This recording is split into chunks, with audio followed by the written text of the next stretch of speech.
వీక్షకులకు స్వాగతం. నమస్కారం. నేటి మన చైతన్య రథంలోని ప్రధాన అంశాలు. గోదావరి పుష్కరాల కంటే ముందే పోలవరాన్ని పూర్తి చేస్తామన్నారు ముఖ్యమంత్రి నారా చంద్రబాబు నాయుడు. ఏలూరు జిల్లా ఉంగుటూరు నియోజకవర్గంలో ఎన్టీఆర్ భరోసా పెన్షన్ల కార్యక్రమంలో పాల్గొన్నారు ముఖ్యమంత్రి నారా చంద్రబాబు నాయుడు.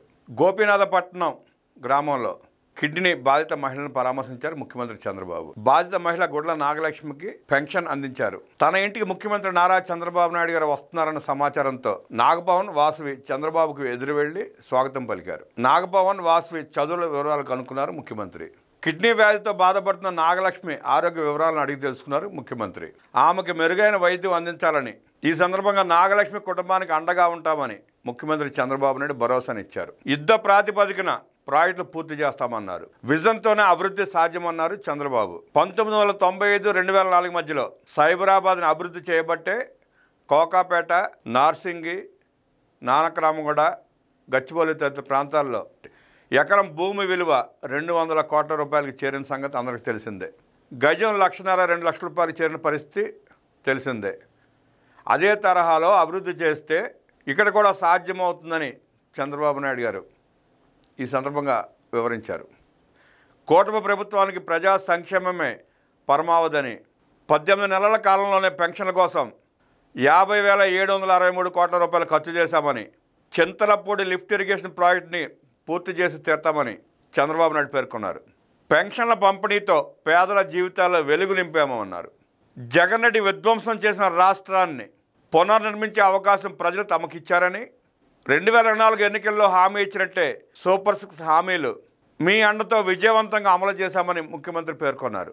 ఈ నెల 14వ తేదీకి కూటమి ప్రభుత్వం అధికారం చేపట్టి 18 నెలలు పూర్తయిందని, ఏటా 32,143 కోట్ల రూపాయల పెన్షన్ల కోసం ఖర్చు పెడుతున్నామని, ఈ ఖర్చు 5 ఏళ్లలో 1,65,000 కోట్ల రూపాయలు అవుతుందని చంద్రబాబు పేర్కొన్నారు. పొరుగు రాష్ట్రాలు తెలంగాణ, తమిళనాడు, కర్ణాటక, మహారాష్ట్ర, అతిపెద్ద రాష్ట్రం యూపీలోనూ ఈ స్థాయిలో అక్కడి ప్రభుత్వాలు వెచ్చించడం లేదు. 63 లక్షల పైచిలకు 2,739 కోట్ల రూపాయలు పెన్షన్ల రూపంలో అందిస్తున్నాం. రాష్ట్రంలోని ప్రతి 100 మందిలో 13 మందికి పెన్షన్లు అందిస్తున్నాం. ప్రతి నెల పెన్షన్లు అందుకుంటున్న వారిలో 59% మంది మహిళలే. అంటే ఇప్పటి వరకు ఇచ్చిన 50,000 కోట్ల రూపాయలలో 30,000 కోట్ల రూపాయలు ఒక్క మహిళలకే ఇచ్చాం. గత ప్రభుత్వంలో భర్త చనిపోతే భార్యకు పెన్షన్ అందలేదు. కూటమి ప్రభుత్వంలో ఆ ఇబ్బందులు లేవు. ఈ నెలలో కొత్తగా 7,533 మందికి 3 కోట్ల రూపాయలతో వితంతు పెన్షన్లు ఇస్తున్నాం. గడిచిన 5 ఏళ్లలో ఒక్క నెల పెన్షన్ తీసుకోకపోయినా ఎగ్గొట్టేవారు.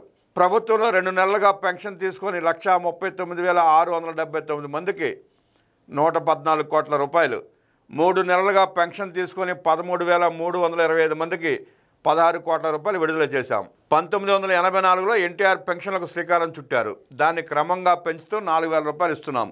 ఆర్థిక ఇబ్బందులున్నా బాధ్యతగా ప్రతి నెల ఒకట టెన్షన్గా పెన్షన్ అందిస్తుంటే గత ప్రభుత్వంలో 5 ఏళ్లు ముక్కుతూ మూలుగుతూ 250 రూపాయలు మాత్రమే పెంచారని సీఎం చంద్రబాబు ఎద్దేవా చేశారు. ఓవైపు సంక్షేమం అమలు చేస్తూనే మరోవైపు రాష్ట్రాన్ని అభివృద్ధి పదంలో ముందుకు తీసుకెళ్తున్నాం.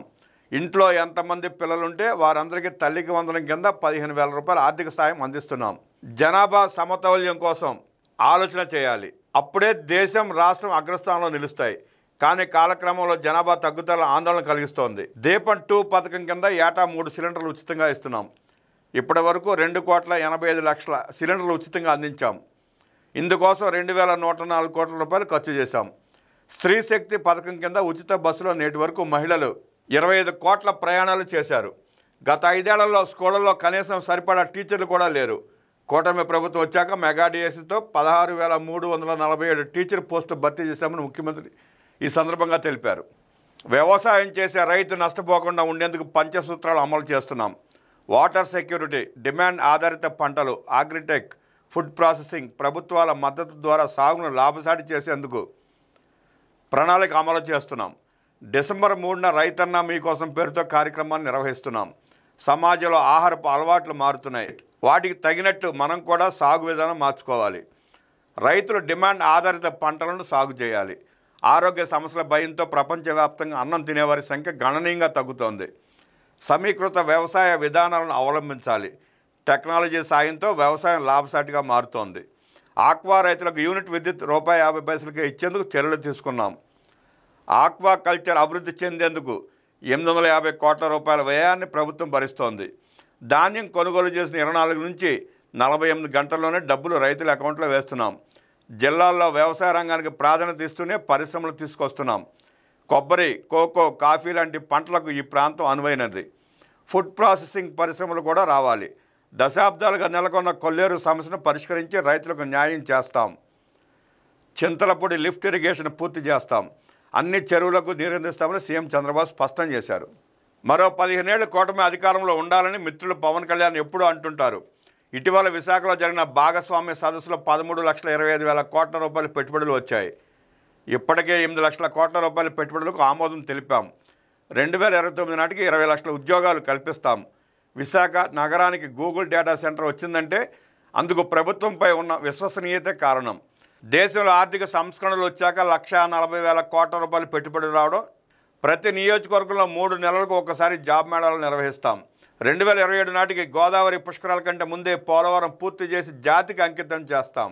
పోలవరం పూర్తి అయితే నీటి ఎద్దడి ఉండదు, పొలాలకు రేట్లు పెరుగుతాయి. హైదరాబాద్లో చేసిన అభివృద్ధి ఫలాలు కనిపిస్తున్నాయి.